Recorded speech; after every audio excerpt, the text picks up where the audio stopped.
నంద్యాల జిల్లాలో పోలీస్ చట్టం 1861 సెక్షన్ 30 కింద జారీ చేయబడిన notification divisional police officer Nandyal Srimanta Javali Alphonse ఈ సందర్భంగా నంద్యాల జిల్లా ఏఎస్పీ కార్యాలయంలో ఏఎస్పీ జావలి ఆల్ఫోన్స్ మాట్లాడుతూ కొన్ని రాజకీయ పార్టీలు విద్యార్థి సంస్థల మరియు ఇతర సంస్థల నంద్యాల సబ్ డివిజన్లోని వివిధ బహిరంగ ప్రదేశాలలో ఊరేగింపు నిర్వహిస్తాయని బహిరంగ సభ ప్రదేశాలను నిర్వహిస్తాయని తెలుస్తుంది. అటువంటి సమావేశాలు ఊరేగింపులు మరియు బహిరంగ సమావేశాలను నియంత్రించకపోతే ప్రజలకు ప్రమాదం కలిగించే శాంతి భద్రతలకు భంగం కలిగించే అవకాశం ఉందని నంద్యాల సబ్ డివిజన్ పరిధిలో ఊరేగింపులు సమావేశాలు మరియు నిషేధిస్తూ 1861 పోలీస్ చట్టంలోని సెక్షన్ 30 కింద నంద్యాల సబ్ డివిజనల్ పోలీస్ అధికారి నోటీస్ ఇచ్చారు.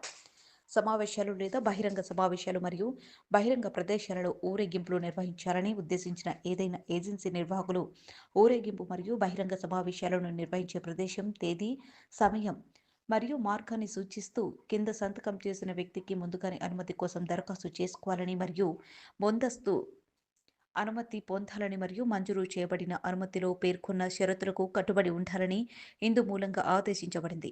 షరతులను ఉల్లంఘించినట్లయితే పోలీస్ చట్టంలోని సెక్షన్ 30 కింద అరెస్ట్ చేసి రిమాండ్కు తరలించడం జరుగుతుంది.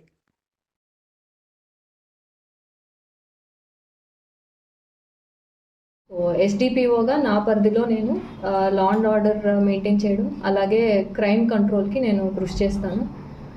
ఒక విమెన్ ఆఫీసర్గా మహిళల సేఫ్టీ అనేది కూడా నాకు ఒక కీ ప్రయారిటీగా ఉంటుంది. అలాగే ప్రజలు ఎప్పుడైనా సరే వాళ్ళకి ఏ సమస్య వచ్చినా సరే వాళ్ళు అప్రోచ్ అవ్వచ్చు. మా నుంచి క్విక్గా ప్రాంప్ట్గా రెస్పాన్స్ ఉండేలాగా చూసుకునే బాధ్యత నాది.